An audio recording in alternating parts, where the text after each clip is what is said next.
જામનગરના હાપા વિસ્તારમાં આવેલું માર્કેટિંગ યાર્ડ જામનગર જિલ્લાના અન્ય માર્કેટિંગ યાર્ડની સરખામણીએ સૌથી મોટું હોવાથી મોટાભાગના ખેડૂતો પોતાની જણસો વહેંચવા માટે હાપા માર્કેટિંગ યાર્ડમાં આવતા હોય છે, જેમાં હાલની સ્થિતિએ કપાસની સૌથી વધુ આવક નોંધાઈ રહી છે.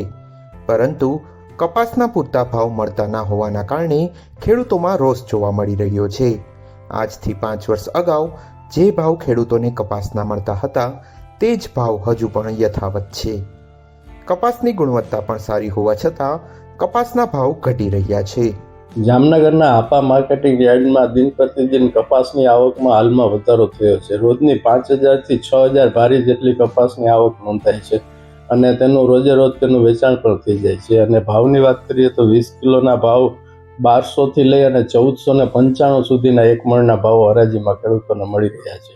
કપાસને પાછોતરા વરસાદને કારણે કપાસ આ વખતે લાંબી સિઝન સુધી ચાલ્યો છે અને વચ્ચે સાવ આવક ઓછી થઈ ગઈ હતી, પણ અત્યારે દિવસે ને દિવસે પાછી ફરીથી આવકમાં વધારો થતો રહ્યો છે અને 5,000 થી 6,000 ભારી જેટલી રોજની આવક નોંધાઈ રહી છે.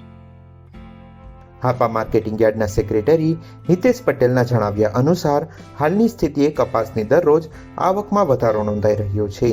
દરરોજ 5,000 થી 6,000 ભારીની આવક નોંધાઈ રહી છે, એટલે કે 15,000 થી 16,000 મણ કપાસ ઠલવાઈ રહ્યો છે, જેનું વેચાણ પણ થઈ જાય છે. આ વર્ષે પાછોતરા વરસાદને લઈ કપાસની સિઝન લાંબી ચાલી છે, જેની વચ્ચે આવક ખૂબ અટકી હતી, પરંતુ હવે આવકમાં વધારો નોંધાઈ રહ્યો છે. અમે ઠાવરિયાના ખેડૂત છીએ.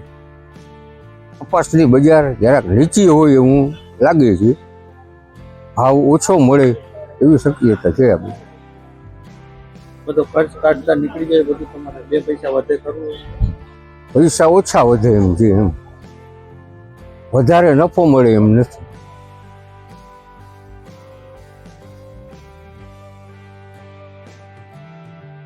જામનગર જિલ્લાના થાવરિયા ગામના ખેડૂતે જણાવ્યું કે એક બાજુ કપાસના બિયારણ ઉપરાંત મજૂરી અને પરિવહન ખર્ચમાં વધારો નોંધાઈ રહ્યો છે, બીજી બાજુ ભાવ વધવાને બદલે ઘટી રહ્યા છે. આથી ખેડૂતોને ખૂબ મુશ્કેલી ભોગવવાનો વારો આવ્યો છે. આ દિશામાં સરકાર વિચાર કરી ભાવમાં વધારો કરે તેવી ખેડૂતોની માંગ છે.